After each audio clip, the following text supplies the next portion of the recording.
తెలుగు రాష్ట్రాల్లో ఎండలు దంచి కొడుతున్నాయి. తెలంగాణలో 46 డిగ్రీలు, ఏపీలో 45 డిగ్రీల ఉష్ణోగ్రతలు నమోదవుతున్నాయి. రేపటి నుంచి రోహిణి కార్తీ ప్రారంభం కానుండడంతో ఎండ తీవ్రత మరింత పెరుగుతుందని వాతావరణ శాఖ అంచనా వేసింది. బాగా పెరిగిన పగటి ఉష్ణోగ్రతతో తెలంగాణలో వడదెబ్బతో శనివారం ఒక్కరోజే 51 మంది మృతి చెందారు. గత 3 రోజుల్లో వడదెబ్బతో 107 మంది మృత్యువాత పడ్డారు. అత్యధికంగా ఉమ్మడి వరంగల్ జిల్లాలో 2 రోజుల వ్యవధిలోనే 19 మంది వడదెబ్బతో ప్రాణాలు కోల్పోయారు. అధిక ఉష్ణోగ్రతలకు రంగారెడ్డి, ఖమ్మం జిల్లాల్లోని కోళ్ల ఫారాలు ప్రభావితమయ్యాయి.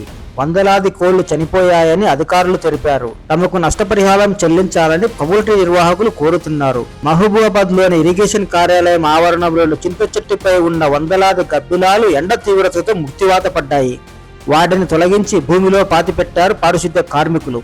ఇటు వాతావరణ శాఖ ఉత్తర తెలంగాణ జిల్లాలకు ఆరెంజ్ అలర్ట్, దక్షిణ మధ్య తెలంగాణ జిల్లాలకు ఎల్లో అలర్ట్ జారీ చేసింది. రాష్ట్రంలో కొనసాగుతున్న వడగాల్పుల నేపథ్యంలో రాష్ట్ర రెవెన్యూ విపత్తు నిర్వహణ శాఖ మంత్రి పొంగులేటి శ్రీనివాసరెడ్డి ఉన్నతాధికారులతో అత్యవసర సమావేశం నిర్వహించారు. ఎండ తీవ్రత ఎక్కువగా ఉన్న జిల్లాల్లో ముందస్తు చర్యలు చేపట్టాలని, ప్రజలను అప్రమత్తం చేయాలని, అత్యవసర వైద్యం అందించేందుకు వైద్యులను అందుబాటులో ఉంచేలా జాగ్రత్తలు తీసుకోవాలని కలెక్టర్లను ఆదేశించారు.